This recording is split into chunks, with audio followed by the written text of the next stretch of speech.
Direct, authoritative. Establishing an obstetric baseline requires tracking two parallel systems, the mother's physiological adaptation and the fetus's developmental timeline.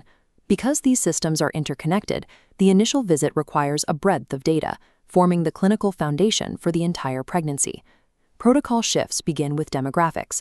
A maternal age over 35 is a primary indicator for chromosomal risk, activating specific screening pathways for meiotic errors. The paternal age carries independent significance. A father over 55 introduces distinct genetic risks that the clinician must record to adjust the fetal risk profile. These demographic markers are functional clinical triggers. They determine which diagnostic and screening paths the mother and fetus will follow. The clinician then records the prior obstetric history.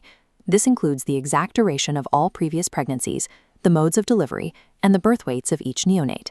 Past complications often predict future outcomes.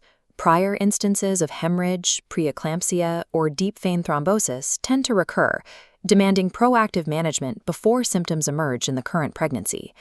History then informs chronology. We must establish the estimated date of delivery, or EDD, to serve as the fixed point for all subsequent fetal monitoring. This timeline visualizes the calculation of Nagel's rule.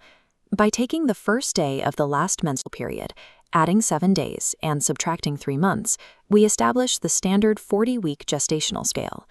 This calculation relies on a precise menstrual history.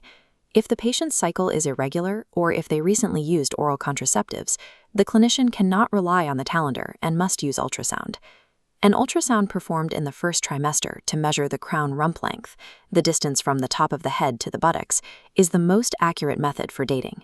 A precise date is a requirement for all further care. Without it, the clinician cannot distinguish between a healthy physiological variation and a pathological growth delay. The physical examination begins with vital signs.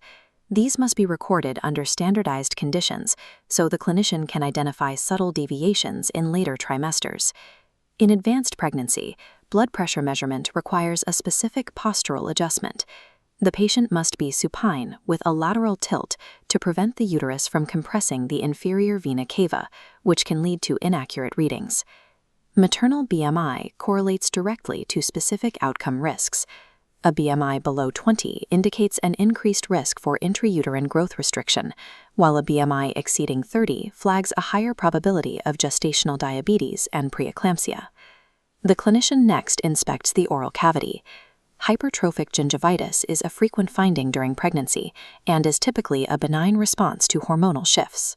We also look for dermatological changes. These include hyperpigmentation patterns like chloasma on the face and the linea nigra on the abdomen.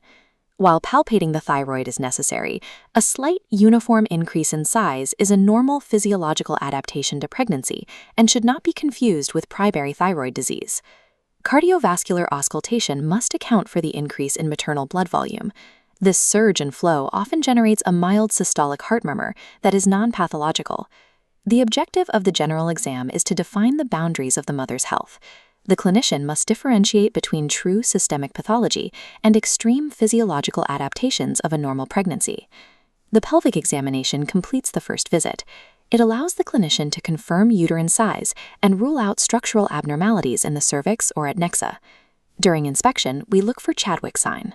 This is a distinct cyanotic or purplish hue on the vaginal mucosa and cervix caused by pregnancy-induced hyperemia.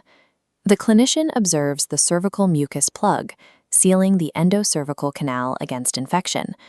The external os shape indicates obstetric history, circular if nulliparous, a transverse slit for previous deliveries.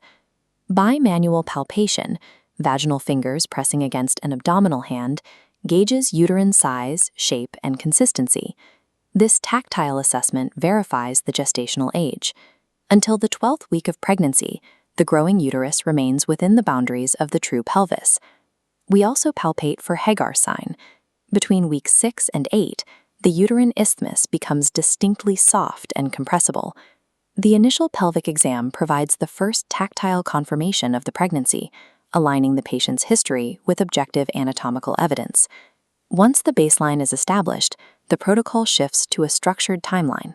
If the pregnancy remains uncomplicated, the clinician follows a frequency-based algorithm for all future visits. The standard visit frequency follows this timeline: every 4 weeks until week 28, every 2 weeks until week 36, and weekly until delivery. At every visit, the clinician records 3 specific variables: blood pressure, weight changes, and the presence of new edema. These metrics act as a continuous early warning system.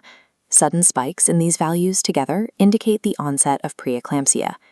As the physiological strain on the mother increases during the final trimesters, the interval between visits shrinks, allowing the clinician to monitor these variables more closely. Fetal monitoring also intensifies as the due date approaches. Auscultation of the fetal heart rate is required at every subsequent visit. The clinician must also track fetal movements. Patients generally begin to feel these movements, known as quickening, between 18 and 20 weeks. We monitor fetal growth by measuring the fundal height.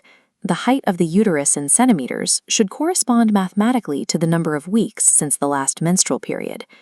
At week 32, the physical exam expands to include Leopold maneuvers. These manual palpations allow the clinician to determine the fetus's position and presentation. By week 36, the clinician assesses for fetal engagement. The presenting part, usually the skull, must descend and lock into the maternal pelvis to prepare for labor.